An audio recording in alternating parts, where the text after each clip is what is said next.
Yo, what is going on, guys? Welcome back to yet another video on my channel. It is a somber day around the Wood household.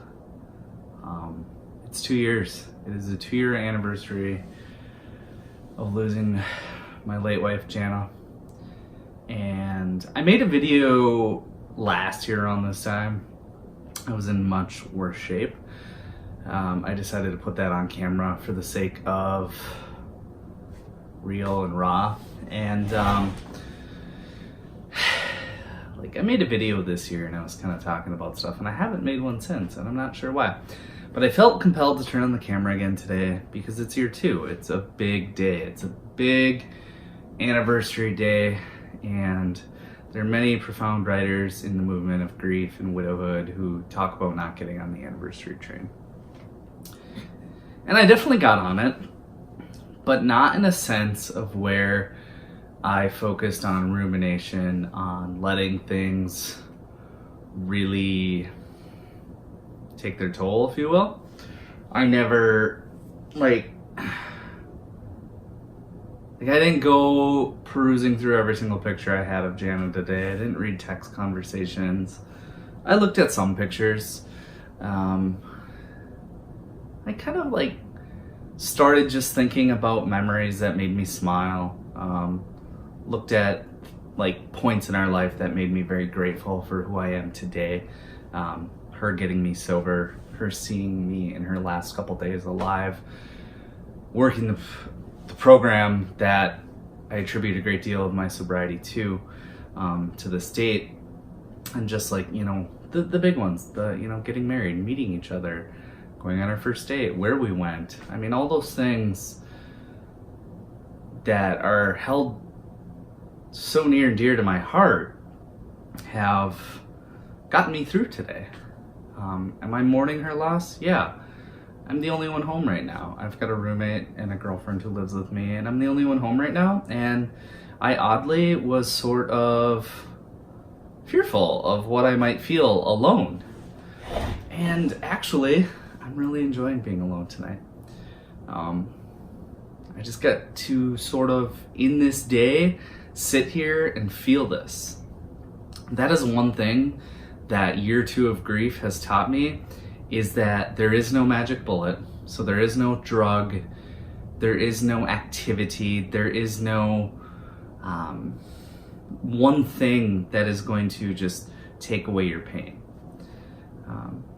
I did a tremendous amount of therapy last year. I did some EMDR. I pretty much kept the weight off I had initially lost in the first year. I'm definitely up a few pounds right now due to the holidays and the polar vortex, but ultimately, I'm doing okay. The way I've taken my grief and sort of compartmentalized it and or put it in a container, like my therapist taught me to, has allowed me to go back to work full time for the most part, has allowed me to take great steps in my career. It's allowed me to let some relationships here that are here now flourish and grow. But it's also taught me a lot about the ancillary losses of year 2, where I kind of just started to see people fade away. I kind of started to see pieces of the old me fade away. What was left of them. I've often said that I also died on February 5th, 2017, at least the man I was.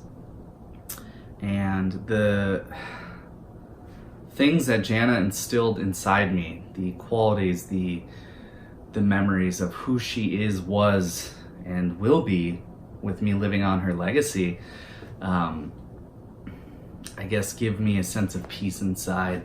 I found what I believe to be God of my understanding, and I do truly, have some resentment, obviously, of why in which Jana was taken from this earth, why all my children were taken from me. But I do firmly believe that Jana is in that next life, that afterlife, and she is with me. I see her all the time when I know I'm not even looking, and I see the signs in which I know that have come to be her. It's profound what I've seen. I wish I could show everybody the little things I see. The biggest one is a hawk, some sort of hawk or falcon that sits on a light post, and usually she appears in a bird form. We used to call her Jaybird, and she appears in like pivotal, profound moments of my life and my time here on Earth, in which it's like, oh, I'm where I'm supposed to be. Like the day I interviewed for the job I recently took last year was on our wedding anniversary, and I really did feel like I did a good job on the interview. On the way home, I saw a falcon on a light post. When I found my therapist, the one who's been so pivotal in my healing and my growth, I saw a falcon on a light post who then flew in unison with my vehicle as I turned onto the highway to head home. There are plenty of instances in which you can find them still with you. So today and this past year has been a lot about just finding out who I am now, how do I live with this grief, and what does it look like going forward. And so for me, in my experience, grief is definitely waves. And I've learned in my life that in order to live my best life, I have to do this basically checklist, a daily checklist of items or actions in which give me the best ability to like have the best day. Because grief attacks, like they're what I'll call grief attacks, they come when I am irritable, when I haven't slept well, when I've eaten like garbage, when I've started ruminating, when I go down wells and ruts of the what if game, when I get resentful over my losses. And I'm not saying it's like, I'm okay with being angry, I'm okay with crying, but I also know that the more I sit and fixate on everything that isn't here, like the more I'm missing out.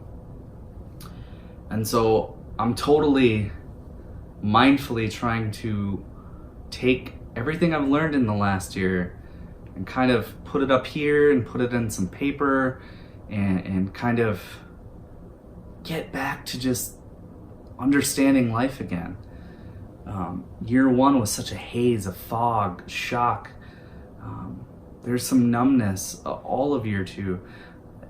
My therapist put it really nicely, is when I have developed like this new avoidance technique to not be true to the grief or loyal to the grief, where I will just avoid it altogether. And that's by, playing video games or watching TV or eating like garbage. Like I will do all these actions that make me feel something other than like profoundly like just moving through. And so that may sound a little contradictory, but it's truly a journey. Grief is truly a journey. There are milestones and there are no like maps for it. But this year, I just feel different. I don't feel like I'm suffocating and drowning. I'm not on any antidepressants. I'm not taking anti-anxiety drugs. I'm not using any substances to feel or not feel. And that feels really good for me to be able to sit here without tears flowing. I mean, I've cried a few times today, but nothing that has sent me into like that breathlessness, that gagging, that like uncontrollable crying session. And part of it is I've tried to, like I said, focus on the good things, and I know that crying, that episode, that'll come again, and there's a time for it. And today I just don't want it to bury me. I've taken the day off. I've done what I needed to do to feel whole. I had coffee and lunch with some great friends of Jana's, and it all just feels really full here today. I feel, in the morning I felt so disconnected from everything, but as the day went on and I just felt her kind of wrap me in her arms, if you will. And I just felt like she was saying, it's okay, you're doing what you're doing this just fine, babe. And I don't know. Year 3 is year 3. Like we're moving from year 2 to year 3, obviously. The 3rd year of her loss, effectively, you know. There will be challenges, there will be ups and downs, there will be steps taken backwards, there will be steps taken forwards. I'm not moving on. And that is the one thing I encourage everyone now, if you have a friend in my situation, or if you've just lost a family member or something, is please don't use the words moving on. Please, as much as you want to commend their ability to move and survive, don't call it being strong, because we don't really have a choice in this matter. Like, you can call me strong, and I will take that compliment in the sense that I have remained sober, that I have worked a program, that I have stayed diligent to therapy, that I have done the absolute best I can to be the best man I am talking to you here today. That is strength. I will say that. But to just say you're so strong because you weathered this, like, we don't have a choice. And I'm not really sure how that'll come off, but be cognizant of what you say to a person moving through grief, no matter what the year, but especially surrounding these big anniversaries. Like, it is imperative to just make your presence known. You don't have to do anything completely like, oh, I need to show up and I need to send him this or her that. No, just acknowledge that you remember. Acknowledge that you haven't forgotten. Share stories. Say, you know, like, one of the best things I did today is I was just telling stories with a friend, and it was just like, Jana did this. Do you remember the time we did that? Like, that makes my heart so full. And the people that did reach out to me, I'm just like, I'm so grateful for those people. And it's profound, the people who didn't say a fucking thing. And I'm learning in this next year, that's my goal, is to let that stuff go. It is not about the people who choose not to say a kind word to you on a day like today. Okay? It is about the people who take that time to say, hey, I'm here for you. Regardless if you need anything. Regardless if it's just, hey, we're here, you know? That's huge. I don't know. One thing I will say about this whole experience is, and losing the twins and the girls and the babies, I've learned how to be a better human to those who walk in my shoes inevitably as life progresses in this world, as loss happens around us. And I'd like to be able to take my experience and my journey and my stories and be able to make something out of it. I don't know what that is yet. I don't have the clarity of mind yet. I don't know what I want to do. I know I want to write a book. I don't know how to start. I don't know where to go, what to do, what to say. So I'm just figuring those things out. But I know I have the power to maybe change just one life because of Jana. Jana taught me all this. Before her passing, in her passing, everything that's happened around my life since she's passed.